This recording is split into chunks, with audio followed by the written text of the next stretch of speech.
Bueno, buenas tardes. Muchas gracias a todos. Gracias a la invitación que nos hicieron a nuestro Comité Nacional de Estudios de la Energía. Y bueno, voy a abordar algunos elementos que, junto con los que el compañero ha planteado, me parecen muy pertinentes para que discutamos en este momento qué hacer ante, pues yo califico esta agresión contra los artículos 25, incluyo el 26, 27 y 28 de la Constitución mexicana, como una operación de desmantelamiento de la soberanía de la nación sobre el territorio y sus recursos. Estoy tomando aquí una frase de Huistano Luis Orozco que quisiera volver sobre ella en la siguiente página, si me haces favor. Huistano Luis Orozco, un estudioso de la condición de la sociedad mexicana durante el último tramo del porfiriato, decía que ante toda esta enajenación del territorio y recursos que hizo la dictadura porfirista, reflexionaba que la propiedad territorial es una necesidad de orden público y constituye la base de la soberanía nacional, y que no puede concebirse la autonomía de un Estado cuyos ciudadanos y súbditos no sean dueños del territorio en que viven. Esto lo escribió en 1895 y sin embargo pareciera que nos lo está diciendo en este momento.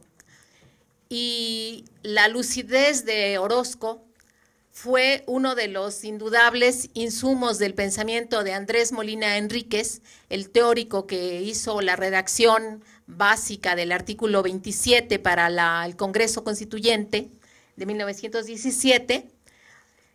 y veríamos un poco sobre Andrés Molina Enríquez en la siguiente página. Él enunció el núcleo de lo que hasta hoy constituye el enunciado del artículo 27, el enunciado, no los artículos que se han cambiado, los incisos que se han venido cambiando, pero el enunciado es muy importante. Dice: la propiedad de las tierras y las aguas comprendidas dentro de los límites del territorio nacional corresponde originalmente a la nación, la cual ha tenido y tiene el derecho de transmitir el dominio de ellas a los particulares, constituyendo la propiedad privada. Es decir, en la formulación de 1917, a diferencia del resto de las constituciones liberales, en esta Constitución mexicana no se reconoce la propiedad como un derecho natural, como en el caso de la Constitución francesa y muchas otras, sino dice que la nación constituye la propiedad privada y que le pone límites. Ese enunciado del artículo no fue tocado en esta reforma energética, seguramente porque les parecía como retórica, que no tiene mayor importancia, pero creo que para nosotros tiene la mayor importancia y que es, creo yo, una herramienta de la cual podemos hacer uso en este momento sin duda muy difícil. Y entonces, cuando establece el derecho de la nación, no del Estado, de la nación, para constituir la propiedad privada, engloba dentro de la propiedad territorial las tierras, las aguas y todo lo que haya dentro del territorio, es decir, las minas, los recursos minerales, desde luego los hidrocarburos y todos los recursos con los que se produce, por ejemplo, la energía eléctrica, que es una energía secundaria. Entonces, quisiera plantearles que en la siguiente página, cuáles son esos elementos a los cuales se refiere la propiedad de la nación. Y entonces estos son, bueno, pues ahí no sale el título, pero bueno, estos son básicamente las tierras, las aguas, las minas, el petróleo, el espacio aéreo y los litorales marinos. Y en ese sentido me parece que es necesario comprender la vastedad del artículo 27, porque me parece que aún ahora, con todo y lo lesionado que está, es el soporte del gran frente que tendremos que formar todos los afectados. ¿Y quiénes somos todos los afectados? Pues los campesinos expulsados de sus tierras por las minas, por los proyectos hidroeléctricos o eloeléctricos, por la explotación hidráulica, sea para para hacer agua potable, para potabilizar, o para lo que es peor, para la explotación a través del método del fracking. Y bueno, los afectados por los gasoductos, como en Chihuahua, y por la explotación petrolera sin ninguna visión social, como ahora se está planteando.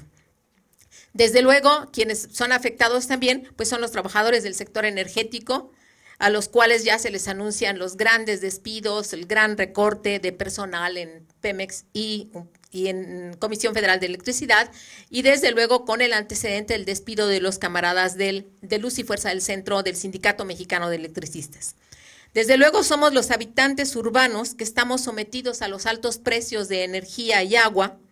los académicos a quienes en un desplante verdaderamente insólito de autoritarismo, en la iniciativa de esta ley de aguas que no pudo ser votada la semana pasada, se nos niega el derecho incluso a pensar. Dicen todos los que quieran hacer estudios de prospección, monitoreo, inspección de aguas, tendrán que tener primero un permiso de Conagua. Es decir, ya es el colmo, ya ni siquiera se puede pensar, bueno, no solamente los académicos, cualquier ciudadano que en ese sentido pudiera expresar una opinión, pues sería objeto de delito. Dicen que puede haber multas hasta de 50,000 salarios mínimos si alguien se atreve a hacer algún análisis sin que Conagua se lo haya permitido. Bueno, pues ya es el colmo. Y desde luego considero que quienes son muy afectados son los niños y los jóvenes de este país que, desde mi punto de vista, están sometidos a un sistema educativo que no los prepara para tomar las riendas de la nación mediante su acceso al conocimiento, sino los prepara y los forma cotidianamente para obedecer. Entonces, quisiera ver desde el punto de vista del derecho constitucional cuál es la vinculación con toda esta problemática de afectación que vemos entre los artículos cuyo análisis hoy estamos emprendiendo. Yo sostengo que todos los artículos 25, 26, 27 y 28 forman un complejo jurídico, es decir, es una sola unidad de planteamientos constitucionales que están articulados alrededor del 27, este es el central sin duda alguna, pero en relación al 27, a la propiedad originaria de la nación sobre tierras y aguas, están organizados los demás. Y el 27, según muchos juristas mexicanos, Jorge Carpizo entre ellos, Ignacio Burgoa, Aurora Arnaiz, son principios jurídicos fundamentales de la Constitución mexicana. Carpizo dice que, entre otros, están los artículos fundamentales de la Constitución mexicana son el 3º, el 4º, el 25, bueno, estos 4, y a ese respecto, Burgoa, Carpizo y otros dicen que el constituyente permanente, es decir, estas cámaras de diputados y senadores, no tienen facultades para modificarlos, que esa facultad le corresponde a una nueva Asamblea Constituyente, de tal manera que al modificar el artículo 27 y 28 el año antepasado, el Congreso permanente se ha extralimitado en sus facultades y por lo tanto estas modificaciones tendrían un vicio de origen que el pueblo, ejerciendo su soberanía popular, pudiera desconocer. Eso me parece que es un elemento muy importante. Y bueno, entonces mencionaré muy brevemente lo que considero el centro de los planteamientos de estos 4 artículos que hoy nos ocupan. El 25 dice, corresponde al Estado la Rectoría del Desarrollo Nacional, el compañero ya lo ha explicado un poco más. El 26 dice que el Estado organizará un sistema de planeación democrática del desarrollo nacional. El 27, pues que la propiedad de las tierras y las aguas corresponden a la nación. Y el 28,